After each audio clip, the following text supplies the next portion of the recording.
Çeteler tarafından 5 üyenizin kaçırıldığı yönde bilgileri biz paylaştık. Son durum nedir? Çetelerin bu tutumunu nasıl değerlendiriyorsunuz?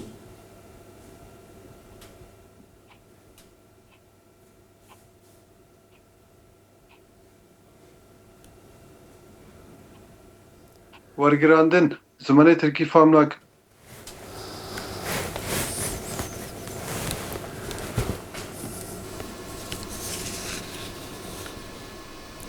Biraz dilgeçiyse. Em dixwazin zanibin divê derbarê de çi bêjin? Pênc endamê me hatin revandin. Reşê dawî çi ye? Hûn dixwazin çi bêjin? Rast dibure gotaxa buyere gotaxa Şeyh Masud Eşrefiye derketin endamı mervur xabata xoni tendrüstit kirin bu xalas kırna. Üyelerimiz Eşrefiye ve Şeyh Masud'da çalışma yürütüyordu. Digiriyen tendrüsti bu herken taxi.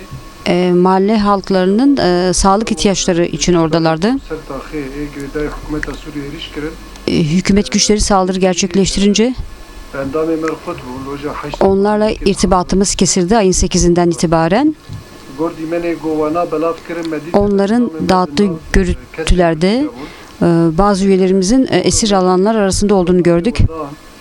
Onların isimlerini verdik. Onun dışında diğer üyelerimiz de kayıp. Onların isimlerini kayıp olan 3 ismini de bir basın açıklamasıyla duyurduk. Onların aileleriyle de görüştük. Onların akıbeti belli değil. Şeyh Mahsud'da sağlık çalışması yürüten üyelerimizde üçünün Şam tarafından esir alındığını biliyoruz. Abdü Muhammed Muhammed'in serbest bırakıldığı belirtildi ama biz daha bunu teyit ettiremedik.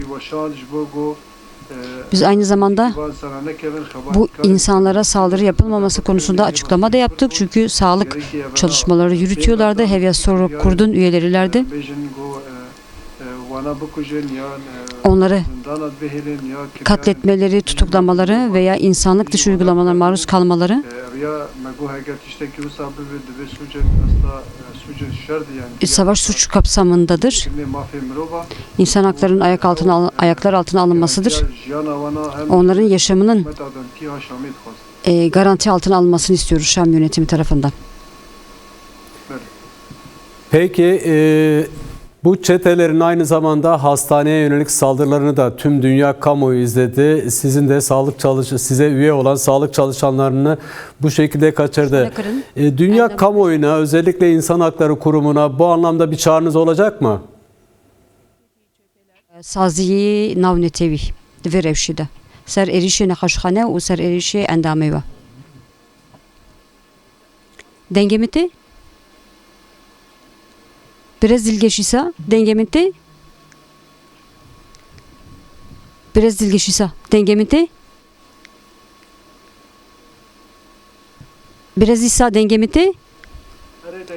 Em dixwazin eger peyame ve hebe ji bo saziyê navnetewî divê rêşide çünkü ew çete êrişê nexweşxane kirin endamê hêzên dewletê Şamê û heman dema endamê jî ravandin divê barî de peyameke me heye ya ve heye ji bo saziyê navnetewî. Mesajımız tüm üyelerimizin özgür kalması ve çalışmalarına dönmeli. Orada esir alınan herkesin, onların hiçbir suçu yok. Hepsi serbest bırakılmalı. Onlara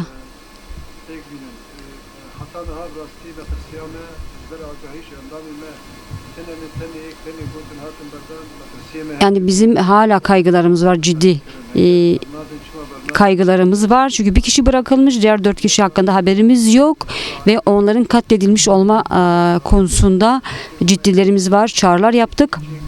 İrtibata geçmeye çalıştık. Onların aileleri de Kızıl Haç ve Kızılay'la irtibata geçmeye çalıştı. 4 üyemizden hiçbir şekilde haber yok. Onların durumu nasıl olduğunu bilmiyoruz. Tüm Şeyh Maksud da ve Eşref Yedi Beylerden o tekrarın dici müruvayı dici bana ne intikarat. gözaltına alınan, tutuklanan, esir alınan insanlar hakkı, insanlara yönelik insanlık dışı uygulamalar yapılmamalı.